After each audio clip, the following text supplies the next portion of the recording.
Good evening. I'm Yvonne Stapp for Science for the Public, and I welcome you to Contemporary Science Issues and Innovations. Tonight, we learn about a group of pervasive toxins, perfluorinated compounds, found in many everyday products. They have a serious impact on health, development, and environment, and they are found everywhere. A major issue is how 3M and DuPont, producers of these chemicals, failed to reveal the toxicity data for decades. The concealment made it very difficult for scientists to evaluate these chemicals.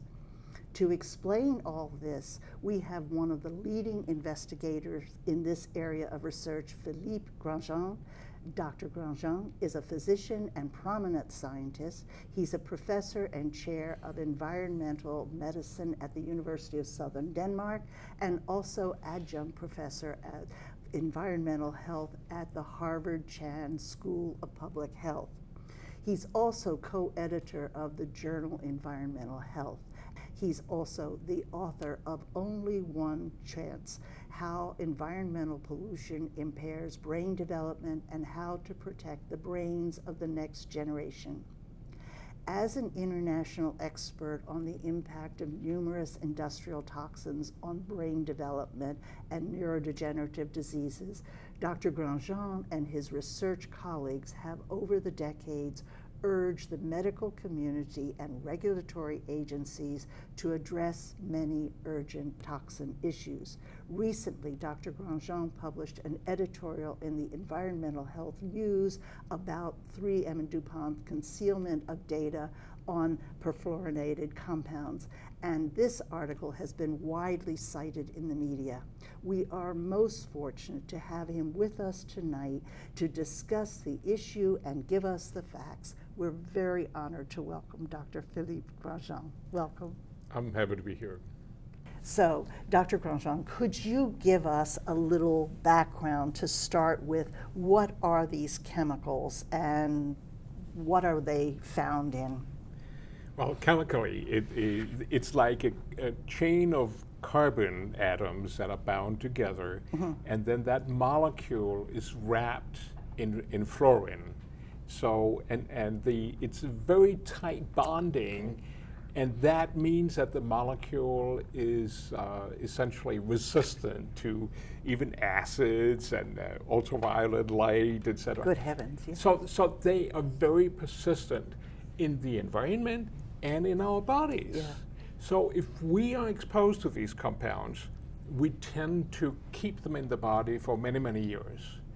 And for that reason, as we age, we seem to accumulate more. Yeah. And so there's an age relationship. Right. Now, what are they found in? well, they come from a variety of sources, and some of them are direct. For example, if you are buying microwave popcorn, then the popcorn is wrapped in a plastic bag, and that's what you put in your microwave. Yeah. And that plastic bag has to have some, chemical, physical properties, and you can achieve that by using these perfluorinated compounds to essentially line the bag. Right. And the problem is, of course, that you get those compounds into your popcorn. Right. Okay. But because they're so useful, they are also used in all sorts of food wrapping materials. And like flour bags, they're used in baking paper. Yes. Sheets Anything of, to kind of resist water or moisture or something? Is that okay. They are water repellent. They're also fat repellent. Yeah. And dirt. You use them also to protect your sofa, your couch. Oh my gosh. So that if you spill, you happen to kick over your coffee cup. Right. Then it sort of runs off the textile instead of making an ugly spot on that fine textile. So, and the problem is that these compounds also turn up in house dust because you wear them off. They also come from your raincoat. Yeah. that is protected by these compounds so that you don't get wet. Right, and I have seen some reference to like, what's the stuff that the firefighters use and around Right. military bases. Right. Actually all air bases, also commercial airports, they are used to, to generate the foam that you use to extinguish, let's say, gasoline fires or oil fires. Because if you use water, it just goes right through, so you have to use this foam-forming fire extinguishing material, and that's what these compounds are used for. And in the military, I've seen pictures of this. The soldiers or firefighters, whatever they are, I've seen them walking around in foam up to their, their necks, essentially. Yeah, right. And then where does it go afterwards? You bet. Well, it is somewhat water soluble. And that's very unfortunate. That means that it seeps through the soil into the groundwater. And in America and in many other countries, there are numerous cases where we can see that this has been going on for decades. Nobody thought about it. Nobody thought, where are these compounds going after the fire dweller? Yeah. And then suddenly, somebody discovers that the people who live nearby and that get either their own wells or it's community supply water, then they turn out to have enormous concentrations of these compounds in their bodies. And the problem is we can't get it out again. Okay, and from the water and the soil and so on, everything, it's everywhere. Right, Let's say it's. Well, but you can actually lose a little bit, and that's where you as a woman, you have an advantage. I see. And because women can, along with their monthly blood loss, they lose a little bit with the blood. And there have been some studies that show that blood donors actually have lower concentrations of these compounds in their bodies rid of the because they blood. donate along with that serum. But fortunately, the blood is still safe for the patients that need it because the concentrations are low and it will get diluted in the body. Yeah. But the unfortunate thing is that women will also pass on these compounds to the fetus because they pass the placenta. They even appear in human milk. And we have examined blood samples from infants, and we can see that the longer they are breastfed, the higher the blood concentration of these compounds. So that a child, let's say after 6 months of exclusive breastfeeding, the child may have as much as 10 times the concentration that the mother has, because hers has dropped a little bit, and then all of that is being distributed in a much smaller body. The distribution volume is smaller, and so the concentration gets higher. And that is critical in my mind because when we developed our organ functions, the immune system, the brain, etc., we are in a very, very susceptible age range because essentially we are generating the organs that are going to last our lifetime. Yeah. And that is a very intensive process in the beginnings of life. And so it's prenatally and it's the early postnatal period. Okay. And what are what things in terms of health and development do these things affect? We have come to understand that these are multi-organ poisons, so they affect a lot of things. We've found out that they are endocrine disruptors, so they will affect our hormone systems. For example, we can see that it's ironic, but a mother who's just given birth, if she has a lot of these compounds in her body, she's incapable of breastfeeding for very long. And of course that protects the fetus, the infant from getting a high concentration. But on the other hand, if she wants to breastfeed her child, it means that her milk glands are not fully developed and incapable of responding, so that she will have to shift to substitute instead I mean, this is against This the is advice really from serious, physicians, too. from CDC. Right. We right. don't hear a lot. The other is that in many parts of the world, that's what they depend on. They don't have these Right. other formulas, you know. And we normally say that, you know, to use community water for making milk substitute is unsafe in many parts of the world. Heavens, yes. But then what are you going to do? Exactly. And if the water is also polluted with these compounds, this is really a catch-22. Right. It's ironic, and unfortunately, it's the fetus, it's the infant that is taken hostage. Yeah, right. And so I think that all of these concerns that we have in regard to environmental chemicals, toxicants of various kinds, all of these issues meet up here in regard to the perfluorinated compounds. Right. Now, I just want to make sure before we leave this that there are a list of diseases that are like possibly Parkinson's, a whole slew of things that it affects. So it affects development, and that's one of your specialities. We'll come back to. Right. But does it affect thyroid or anything else that? Right. I mean, the list is growing. It's just so long a list. Yeah. And the list is growing, and in some cases we have a suspicion, and we don't know for sure yet.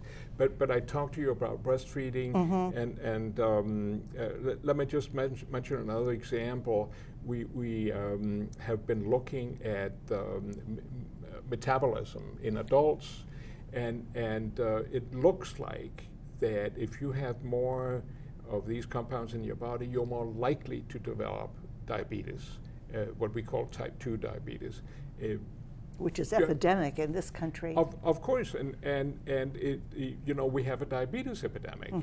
And what we don't know for sure is, you know, how large a role do these compounds play, but it looks like it could be very significant.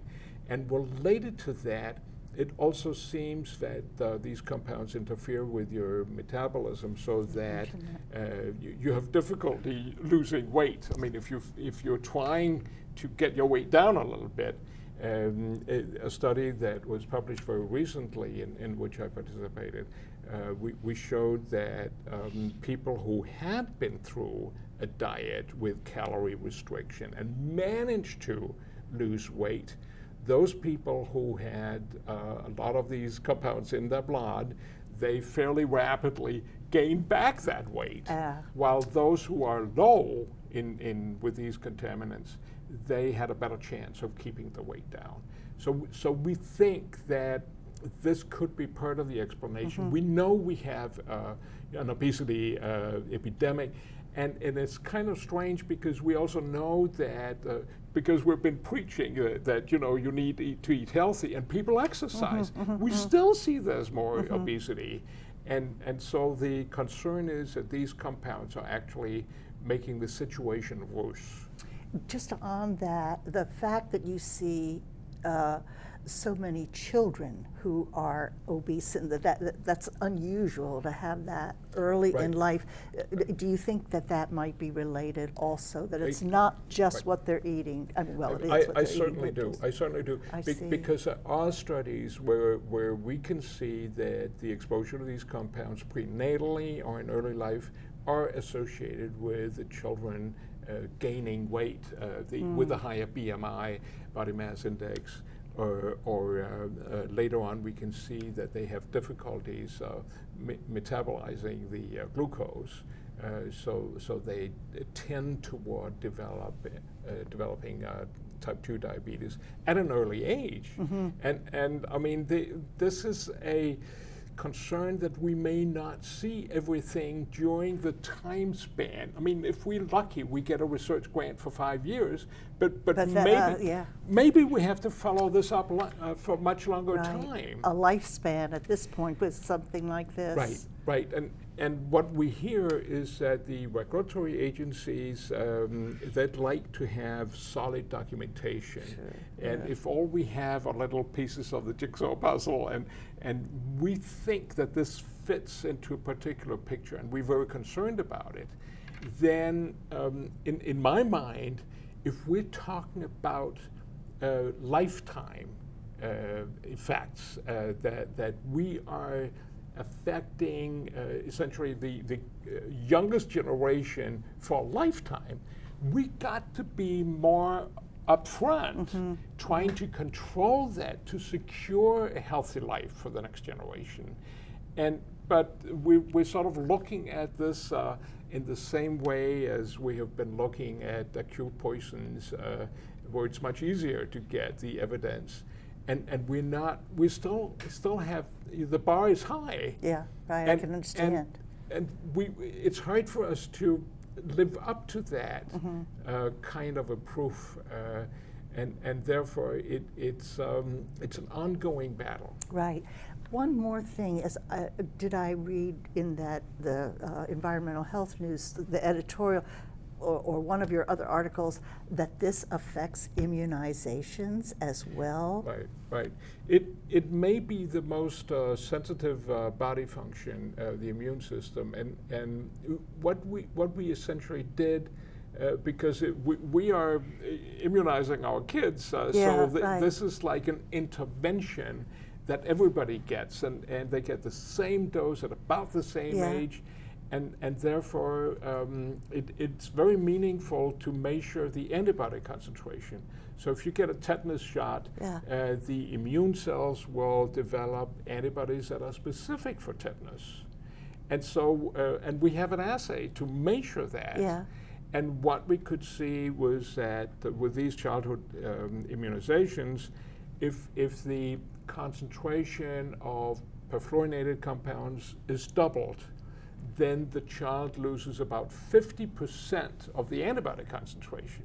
So that the immune response to the vaccine is dulled, and some of the kids don't even make it, so that there is sufficient antibody to protect them. And I don't think that tetanus is a big problem, but I mean, why do the vaccinations if they don't work? I mean, the idea is, of course, that we want all the kids to have lifetime protection and to respond optimally to the vaccine. And now we're saying we can see it. Not all of the kids do, and especially those with high concentrations of perfluorinated compounds in the body. They don't do what we expect them to do, which means maybe we have to vaccinate them again. Yeah. And we just don't have those studies yet. You don't know what you're toying with. We're at the beginning of realizing what's going on. And then the question is, of course, will that relate to kids' risk to develop asthma or allergies? And again, we're at the beginning of that. It seems that there may be some increased risk of developing asthma under certain circumstances. But asthma is, it's not a single disease. It's like a clinical package of several ways you can develop the asthma. So we don't have, in my mind, sufficient evidence to understand fully what's going on. Right. And certainly you need the immune system to protect yourself against cancer cells. Yeah. That's what the immune system does. And I mean, there is an increased risk for developing certain kinds of cancer. We don't know why, because these compounds are not reactive. This carbon chain wrapped into fluoride is not reactive, so it doesn't do very much to the DNA. But maybe it does something to the immune cells. So if you, for some reason, are developing, a single cancer cell, it's not being picked up by the immune system, and then it can generate the disease. It's a hypothesis. I don't know, but I hope that we will get to understand. But this. It looks it's so complex at this point. You need a lot more time and maybe different ways of approaching it because it's so complicated. And meanwhile, you're going to have these unhealthy populations because this is a worldwide thing. I would like to ask now about this concealment of the information. This is not widely known, but you bring this out, and now everybody is very interested. Not the first time such a thing happened. Could you tell us what happened and the impact on the scientific community, which was your big point? There's the open research, the academic research, and what the agencies do. And in this regard here, the companies, of course, did some animal studies to get an understanding of whether these compounds were bad in one way or another. And they apparently had some surprises that these compounds were not as safe as they believed and thought they might be.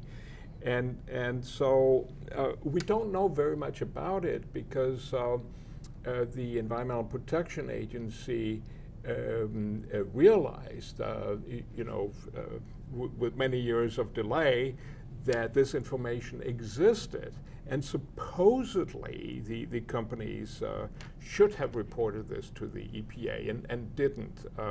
And of course, the companies had an interest in not reporting disadvantageous information about their products.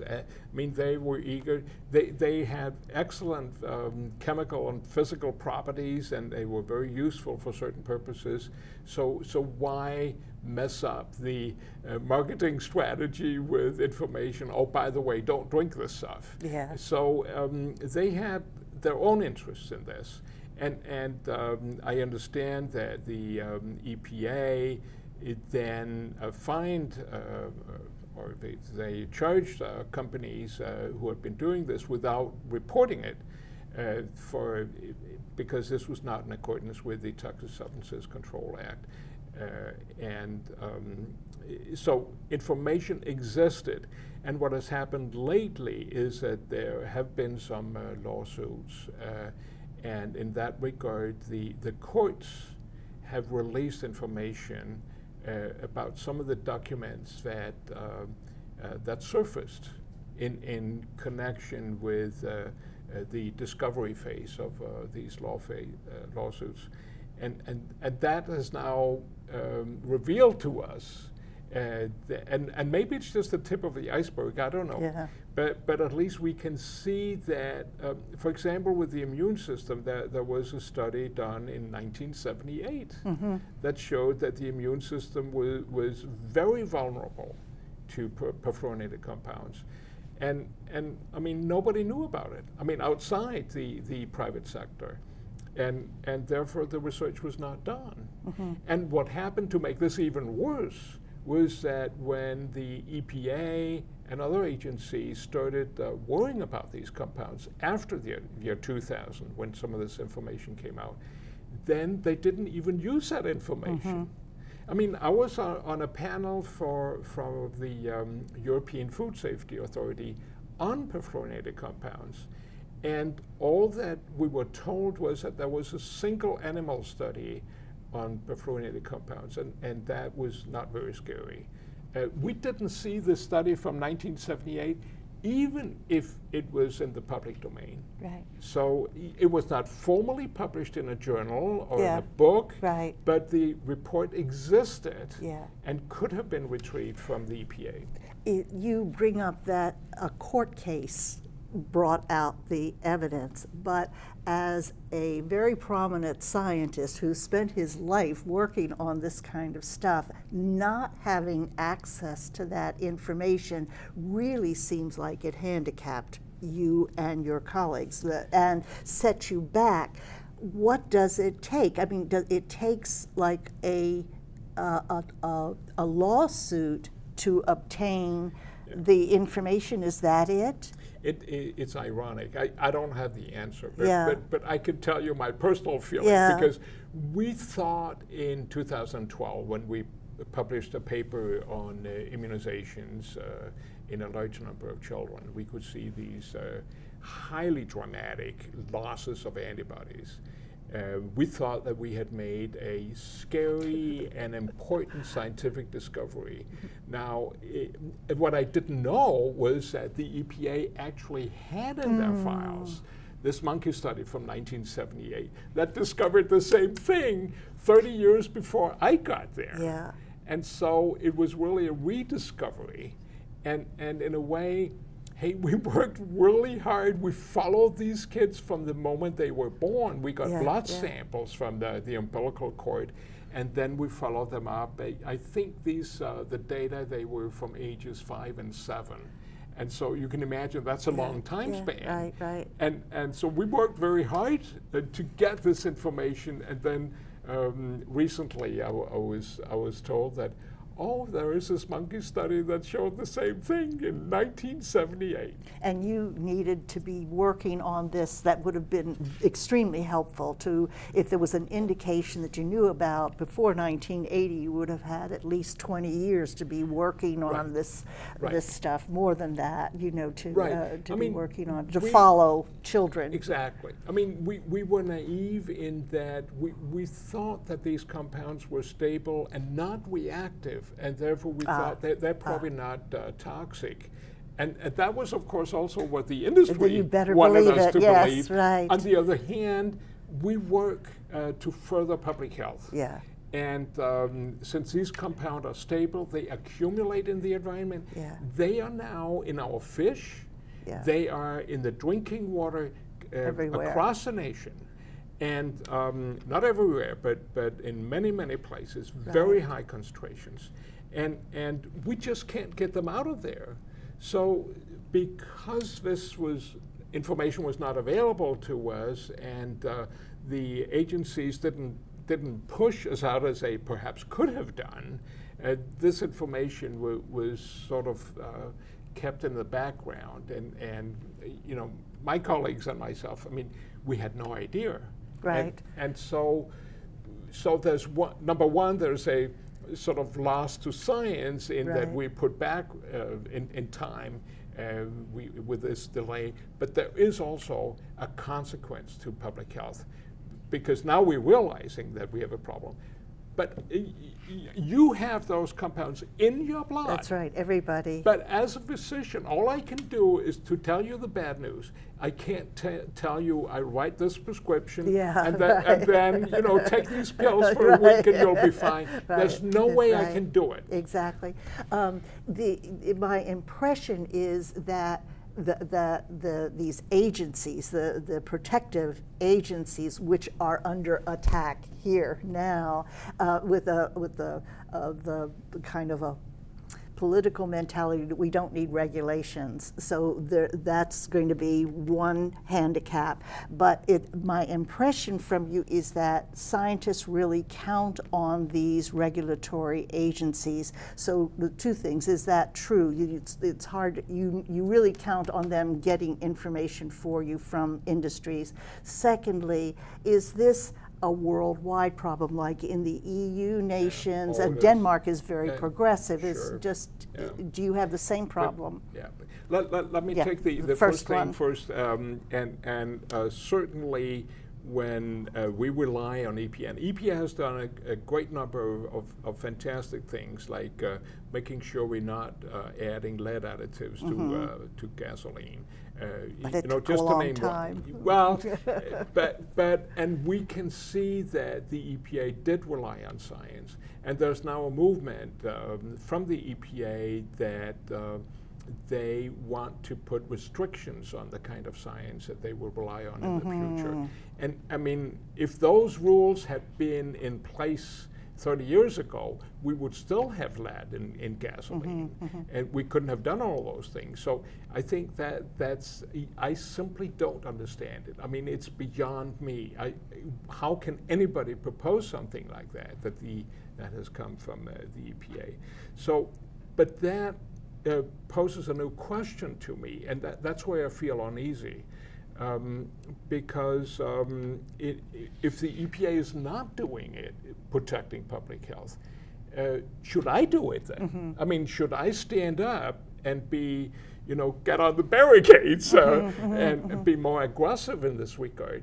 But here's a problem. If the moment I try to appear as an advocate for some policy, then I will essentially be labeled as somebody who favors a particular policy, and then I lose my neutrality.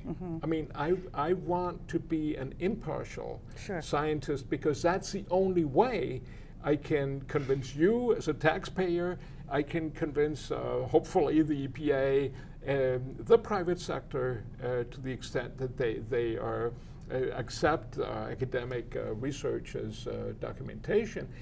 That's my only chance. So this puts me in a dilemma. Do I want to be pushed into policy development, or do I still sort of naively believe that if I do a good study, people will also listen and act upon it? So, but to go into your question about international aspects, then I think I believe that the EU is in front of America by now, because there's a chemicals legislation called REACH. And REACH has to do with registration and labeling and testing of industrial chemicals.